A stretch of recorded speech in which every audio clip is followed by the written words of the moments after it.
Travels with Blessed and Vincent.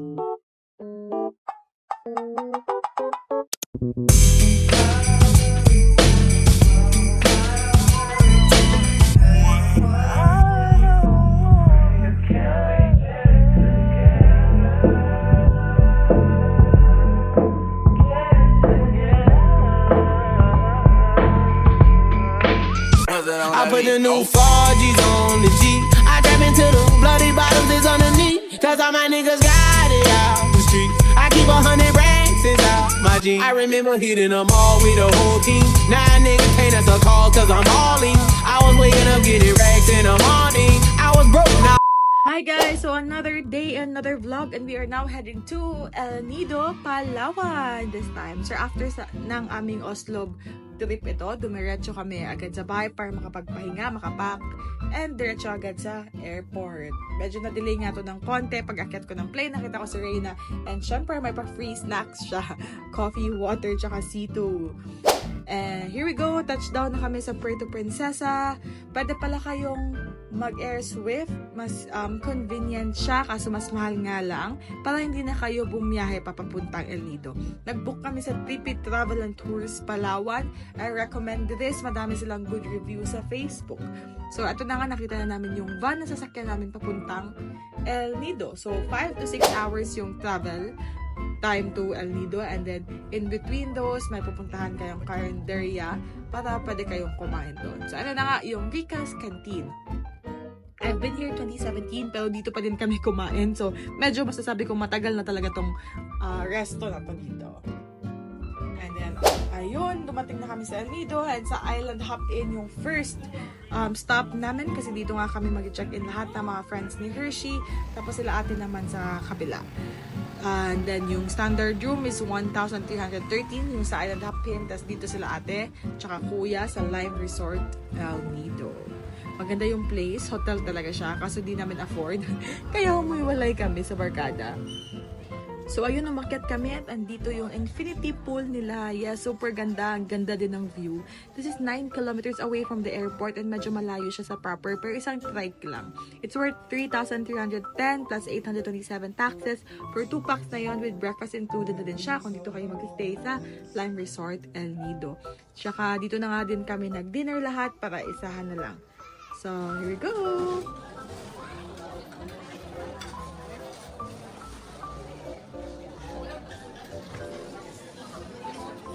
After dinner, dumiretso kami sa El Nido Town proper, and sabi ko nga, isang trike nga lang. So, eto, naghanap kami ng dessert. So, may nakita kaming crepe. As usual, gustong-gusto namin ni Vincent mag-crepe. So, nag-try din lahat ng crepe. So, ginawa din namin si ate kasi gusto niya daw mapa-video. Charot. So, anyway, it looks very yummy, very good. Recommended. This is Nutella crepe. Tsaka wala nga lang ice cream on top. We've been strolling around El Nido proper para makita din ng mga friends ni Hershey kung gano'ng kaganda yung El Nido proper. Tsaka gusto din nilang bumili ng mga anklets, mga souvenirs, ref magnets, mga ganun.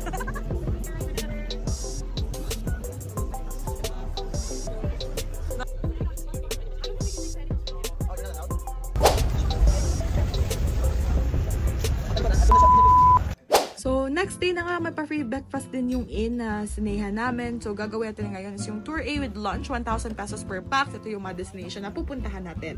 So, yung unang gagawin is magbabayad ng environmental fee. So, yung nag-organize pa lang ito is yung agency na binook namin. So, let's go for Tour A! Ito!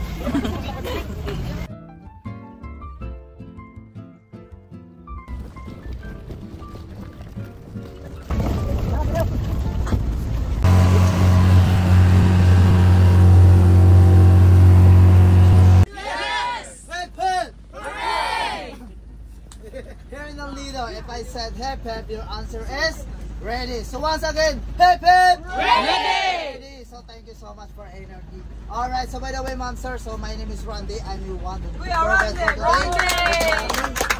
one for you.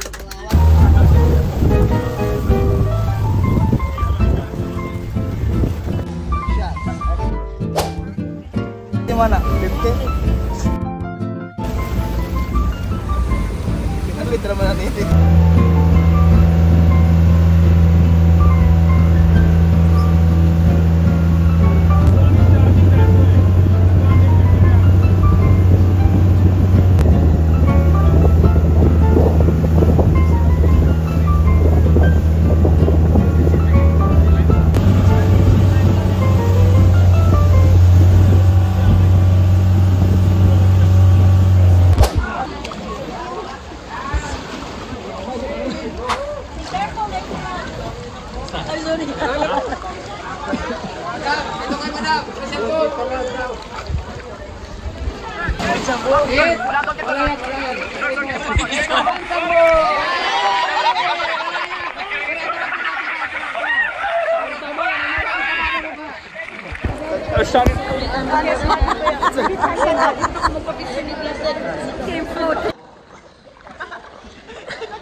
Maddie, you follow our vlog, okay?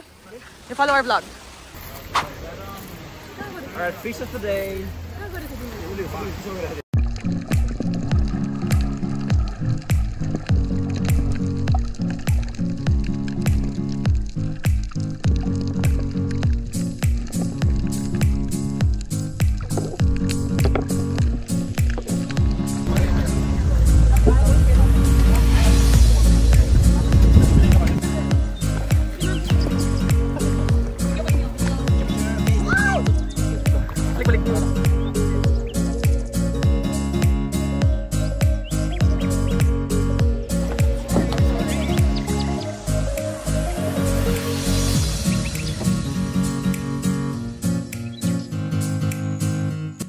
So that's it for our day 1, guys. So after nun, dumiretso kami ni Vincent sa Proper para bumili, maghanap ng dessert. Tsaka pumunta kami dito sa Gusto. And as usual, we ordered our favorite, the Nutella Banana Crepe. I recommend Gusto. I've tried them before nung pumunta ako sa Nido and ganun pa din kasaba. Recommended talaga. Tsaka first time din pala ni Vincent dito sa El Nido. So, nag-stroll lang kami para makita niya naman yung mga iba't ibang shops na bukas pa. Kasi last time pumunta nga kami tapos madilim na, gabi na, mostly closed na yung iba. So, while waiting for dinner, inaantay namin sila. Then, yung iba naman nag-decide na doon na lang mag-dinner sa hotel nila ate. In our case, gusto namin mag-seafood. So, pag-desisyon na namin na dito na lang sa Proper kumain since andito na naman kami. And then, we texted some of Hershey's friends para kung sino mang gustong sumabay sa amin. So, ayun na nga, we ended up eating with Roshan and Dipshika, her girlfriend. So, ito na nga, nakakita na kami ng resto dito sa Proper. Sa tagal-tagal namin naghanap. They also tried this, there's the sisig here. Kasi first time nila matry yung sisig. Tapos, tinanong lang din namin yung bestseller dito sa resto na to. At yun din yung mga in-order namin. So, yes! Marion. And she, did you try sisig? Yeah, we tried sisig there. Do you know what? So is this all we ordered? No. What did I order? Oh, I order that one only? chicken, this one. I order sisig. Oh, the garlic spinach. The spinach, yeah. Yeah. Ayun, next day na agad tayo and day 2 na.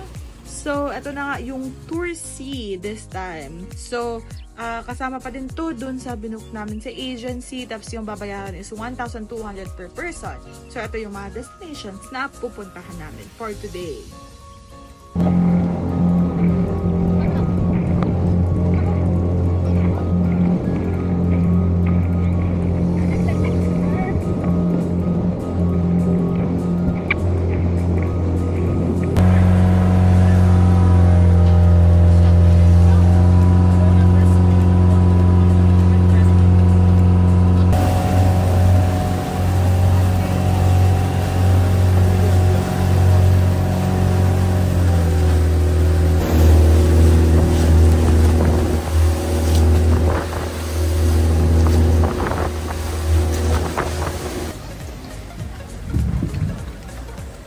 Barog po?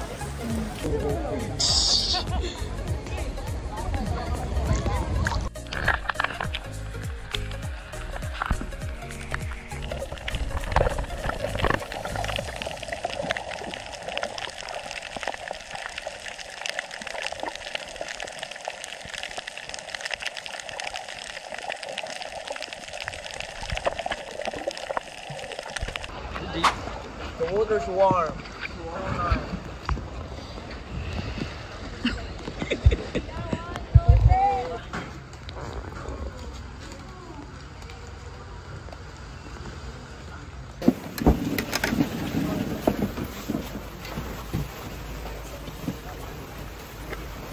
Wala akong second.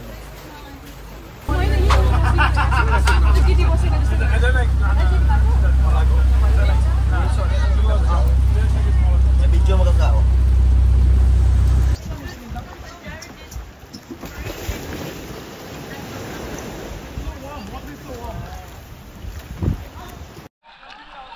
That is your tour for today here in El Nido. So we hope that we will see each other again and again. And that's it. And have a good night all aboard, everybody. So happy and double check all your things before you leave here. And that's it guys, kita nyo naman hindi ganun kaganda yung weather dun sa El Nido papunta namin. But we also had our dinner here sa Lime Resort para kasama kaming lahat.